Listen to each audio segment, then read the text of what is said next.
Hi there, ladies. Aggie here.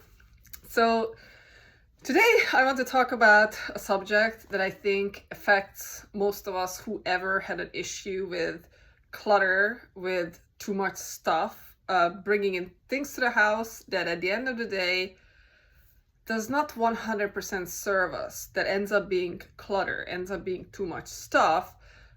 Some even would call it hoarding, right? So I want to talk about this subject because I think all of this is connected. Everything we do here, it's connecting with our soul is one thing, but then also finding the core issues of why we get where we do, especially when it comes to our home organization, decluttering this particular challenge. We are exploring, healing all these different areas. So I want to talk about getting stuff. I want to talk about shopping. I want to talk about acquiring items that we're bringing into the home. So for this to be the most effective, I would actually like you to go ahead and imagine for a second what it feels like to you to go shopping. What it feels like to you when you get that rush of like, oh, I'm going to go shopping. I'm going to go to the store. How does it feel to you when you're at the store? How does it feel to you when you touch an item, when you hold an item and you think, oh, I have to take this home. This for some reason feels good to me. So I want you to think about that for 1 second. I want you to close your eyes.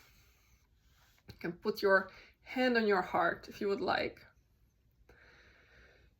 And I want you to take yourself there into that situation where you're at the store or you're thinking about going shopping.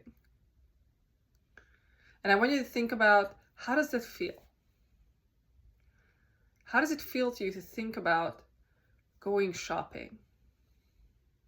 How does it feel to you to be at the store, arriving at the store?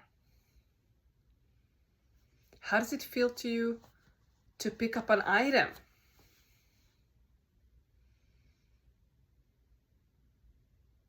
And I want you to make a very small distinction here. I want you to imagine picking up an item that you know you need, that's going to serve you immediately, something you know you need. There's no question about it. How does that feel?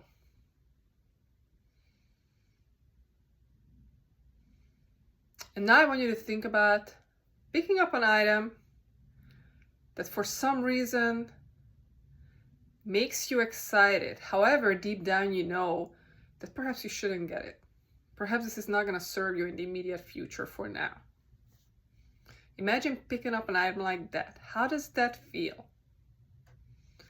This item is not going to serve you for now, but for some reason it makes you excited, or it brings some kind of emotion that makes you want to take it home. I don't want to make assumptions, but how does that feel to you?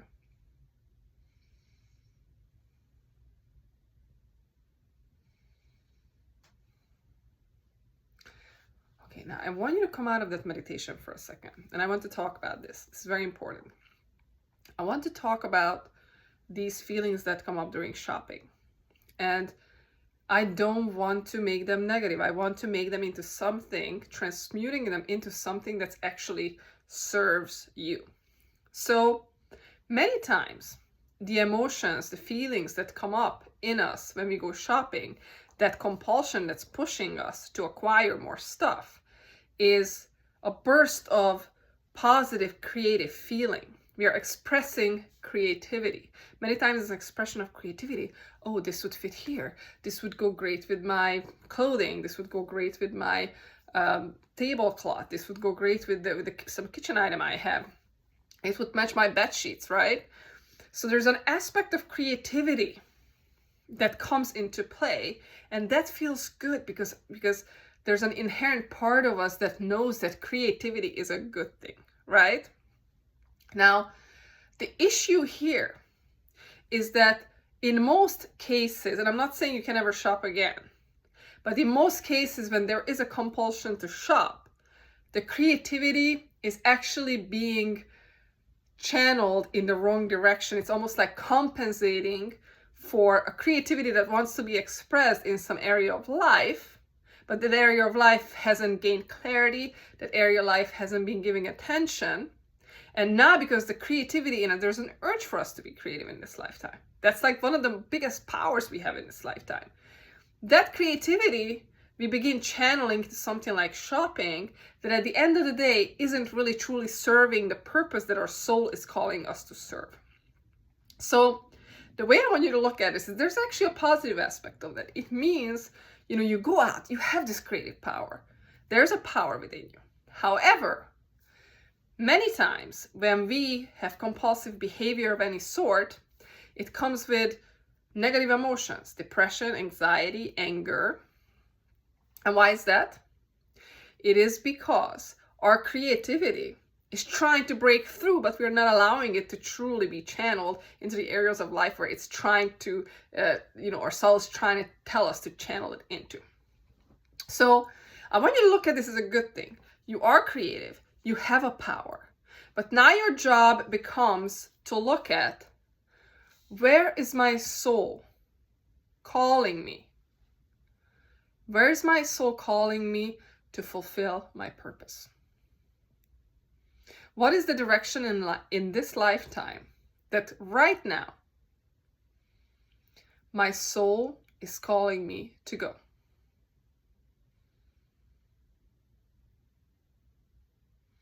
Where would this creativity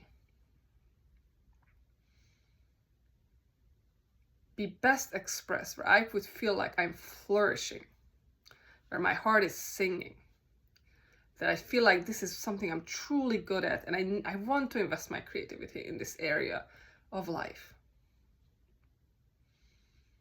Where's your soul calling you that this creativity would be best expressed right now?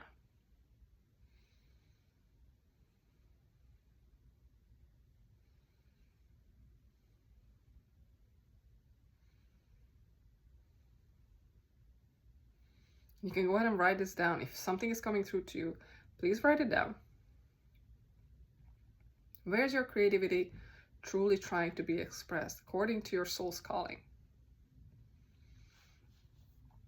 And I just want you to know, if you've been feeling like you have lacked a sense of purpose, a sense of meaning in life, this is exactly what's going to fill that space. If you express this creativity that's trying to come through you, that currently perhaps is being compulsively put into shopping and acquiring items, if you take that creativity and channel it over to the proper area of life, all of a sudden, your life is actually start becoming purposeful. Your life is going to start feeling meaningful, which is an amazing thing. It's actually a lesson. It's actually a lesson to channel over energy from one area to another and transmuting it into your superpower. Because that's what it becomes. Once you're following your soul's calling, once you're doing the things that your soul is asking you to do, and once your creativity expressed in those directions, it actually feels like, wow, my life feels good. My life feels purposeful. Anger falls away, anxiety falls away, depression falls away. All these things are connected, and your home is going to be less cluttered, and is going to be easier to let go of things, and you're going to have that energy. Okay, now I can also organize my home. So the reason why I love this is because it's actually all connected. We're not just organizing homes. This is scratching the surface. Organizing the home is a very measurable end result, but what we are actually doing is that we are healing aspects of ourselves by connecting to our soul. We are beginning to listen to that inner guidance that's taking us in the direction in our lives where we truly desire to go. And it's connected. Yes, it's connected to organizing. It is connected to clutter in this sense. So I would love for you to share your experience. I would love for you to tell me how this feels to you. I would love for you to tell me if you had an epiphany doing this quick meditation with me. And yes, please share your thoughts, and I will see you in the next video. Take care.